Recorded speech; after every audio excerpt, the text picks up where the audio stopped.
Ito na po guys, so nabili na natin yung ating MacBook and 13-inch, pakita mo 13-inch MacBook Pro.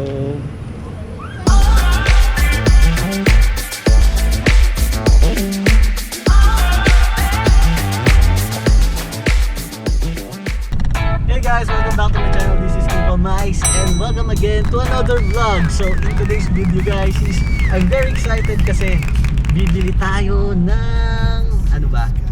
Nababasa nyo na sa title ng video na to. Yan, nakalagay, nakapost na. Bibili tayo ngayon ng MacBook Pro. So I'm very excited today guys. Pinakaunang MacBook Pro na bibilihin ko kasi ang usually pinaka-edit ko talaga is yung iMac ko na sobrang tagal na yun. Parang the previous company ko pa yun, bigay pa yun. So ngayon is bibili tayo ngayon ng ating pang-edit na. So mas bago at saka mas lightweight kasi ito yung bagong MacBook Pro 13-inch na may A1 ba yun? O M1? Pagkakalimutan ko. Basta yung pinaka-una yung processor niya, hindi na Intel. So guys, sasamahan nyo ako. Pupunta tayo ngayon sa Cubao kasi pipikapin natin dun yung unit. Alright? And how late do you plan on going? Nowhere, afraid of all the things you don't know. There's so many reasons you should care. So guys, nandito tayo sa 20th Avenue sa Cubao. So ito natin pipikapin ang ating MacBook. Ayan, dito natin pipikapin. So tawagan muna natin yung ating seller. Sabihin natin nandito na tayo. Doon sa harap banda doon yung condo na. Boss, andito na po kami sa harap ng Escalades. Sino to? King Paul Mikes po yung nagme-message sa Instagram. Ano nga kukunin mo kuya? MacBook Pro. Sige, okay. Maghanap kayo, may tumpog dun no. Balikan ko kayo kasi bibili ko muna yung ating laptops. Ako guys, hindi na tayo. Haha!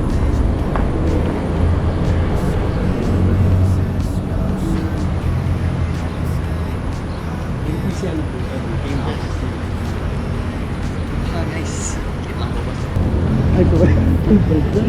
ito na po guys, so nabili na natin yung ating MacBook and 13-inch, pakita mo 13-inch MacBook Pro 8GB, awesome. So, ayun na, pasok na natin dyan.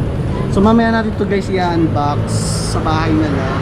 And ngayon is pupunta muna tayo sa kakain muna tayo lunch kasi alas 12 na. So let's go! Okay, ito na! Ito na!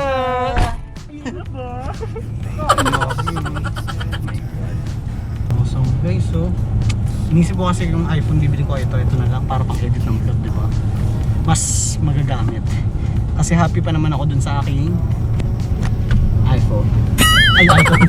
Cellphone ko na Redmi. So i-unbox ko na lang mamaya. Abangan nyo yung aking unboxing. At nakuha na natin dito sa seller natin dito sa Cubao. So, 1 hour later. hey guys! Ito na! Hawak ko na! Ito na. So ito na yung bago nating MacBook Pro na 13-inch na binili natin kanina doon sa Cubao, diba? So ito na, hawak na natin at last. I'm so excited na mabuksan na kasi meron na tayong bagong pang-edit. So ayun nga guys, kwento ko lang sa inyo kasi yung mga previous videos natin, ini-edit ko yun doon sa dati ko pang iMac na 2011 pa yata yun, and struggle ko talaga yung pag-edit kasi ang bagal-bagal talaga. So ito, at least thanks God, meron tayong bagong MacBook Pro na gagamitin sa pag-edit. So I'm very excited na i-share sa inyo to guys. This is a 13-inch MacBook Pro with the new Apple M1 chip. So ayun nga, based dun sa mga nababasa kong review before ako purchase to, ang bagong MacBook Pro 13-inch is hindi na gumagamit ng Intel processor or yung AMD. So, ang bagong MacBook Pro na to ay gumagamit na ng sariling processor. So, ayun nga yung tinatawag na Apple M1 chip. So, itong bagong binili ko is based dun sa binilang ko sa Instagram online seller ko kasi siya nabili, and sabi niya this is a release ng Power Mac. So local release siya and NTC approved. Sa mga nagbebenta ng mga ganito na mga local, mas mahal kapag NTC approved yung unit even sa mga iPhone. So yes, swerte tayo dito. Though medyo mas mahal lang konti dun sa mga binibenta nilang mga US release, I think much safer dito kasi syempre NTC approved siya. So ang ating bagong MacBook Pro ay may 8-core CPU and ayun nga, Retina LED backlit display with True Tone technology. So sabi din dito guys, 2 Thunderbolt and USB 4 ports. May headphone jack, may stereo speakers, may touch bar, touch ID, which is yun yung pinaka-astig. Kasi dati nung una ko nakita talaga yun sa Power Mac nung pag-visit ko, naastigan talaga ako dun sa touch bar. Kaya talagang isa sa mga dream kong makabili ang MacBook. So ito na siya. Ano pa? Sabi dito, full-size backlit Magic Keyboard, Wi-Fi 6 and Bluetooth 5.0 and FaceTime HD camera. So may pre-installed na siya na Mac OS. So yeah, marami. So yeah, hindi ko na patagalin. So na-excite na rin ako i-share sa inyo at buksan to. Okay? So tara guys, simulan na natin. So kanina kala ko kailangan mag-prepare ng ng cutter. Hindi pala, meron pala ditong hihilahin. Ganito talaga sa mga Apple devices. Ganun din sa iPhone, ang in-unbox ko yung dati kong iPhone. So eto, bubuksan na natin ang ating MacBook. Oh, gusto niyo yun? Ayan oh. Oops. Ayun na pala yun. Ano ko hilahin ko pa? Ayun. So mapupunit na siya. Medyo mahal to guys. Kasama yung sa binayaran natin ng ating plastic. So itabi natin yan. Oh, yan na. Alright. Ito na. Bubuksan na natin. Are you ready? 1, 2. So ito na. 1, 2. Tara. Mantigas. Sabi natin ito. Ito na siya guys. Nakabalot. Yan. Labas na natin yung unit natin. Hilahin ko ba ito pataas? Oh, social. Hinihila na lang ng plastic. Tabi muna natin. Tapos tingnan muna natin yung mga laman pa. So sa loob niya guys, syempre kasama yung Thunderbolt na cable. Yan, may Thunder. Yung pinaka-manual. So lahat ng kapapilan nandito. So lahat ng mga kung anong kailangan basahin nandito. Oo, di ba? Yan natin.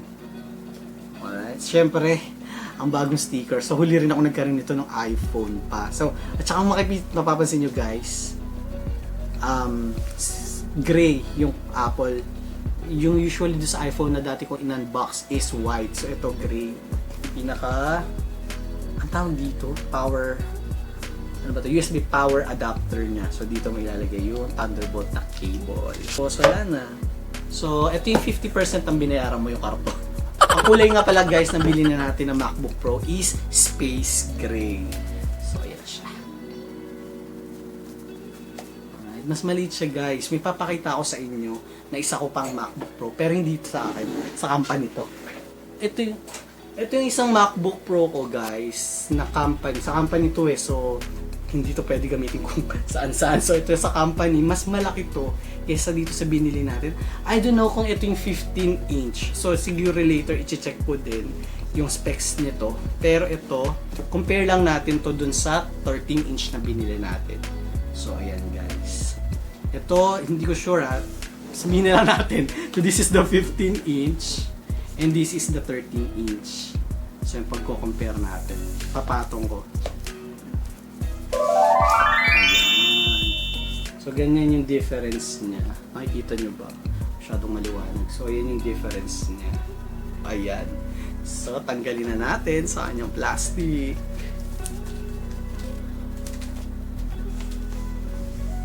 Ayan. Awesome. So ito, itong plastic na to, mga 5,000 to. Kaya itabi nito guys. Mga 5,000 ang bilhin natin dito. Sabi natin yan.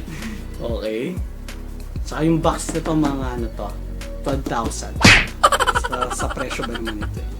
Mamaya sabi ko sa inyo magkano bili ko. So, ayan na siya. Space gray guys. Space gray.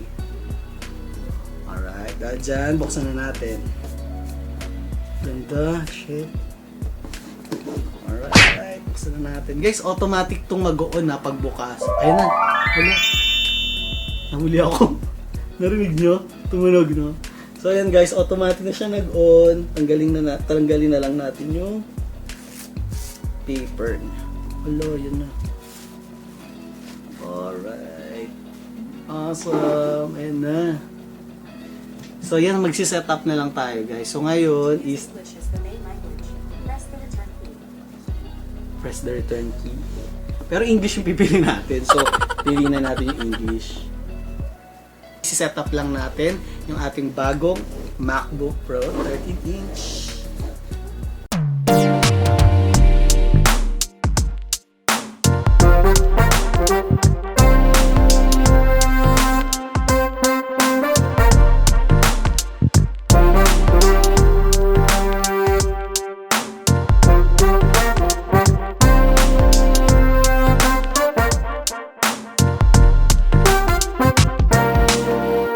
Tayo na lang nating mag-update yung ating bagong MacBook Pro. And ayun, I'm so excited talaga na gamitin to sa ating editing ng mga bago natin vlog. Maraming salamat for joining me in this video. And I hope nagustuhan nyo ang video na to kasi sobrang, syempre sino ba namang hindi magugustuhan tong video na to. Lalo na't may bago tayong gadget na nadagdag na naman sa ating pagbo-vlogs. Okay guys, hanggang dito na lang ang ating video. Maraming salamat sa mga patuloy na nagsusupport sa aking channel, King for Mike. So, sa mga, kung nagustuhan ang video na to, please don't forget to click the like button and the share button. So, kung bago ka sa aking channel, again, don't forget to click the subscribe button and syempre, the notification bell para lagi kang updated sa aking channel, lalo na sa mga ganitong unboxing.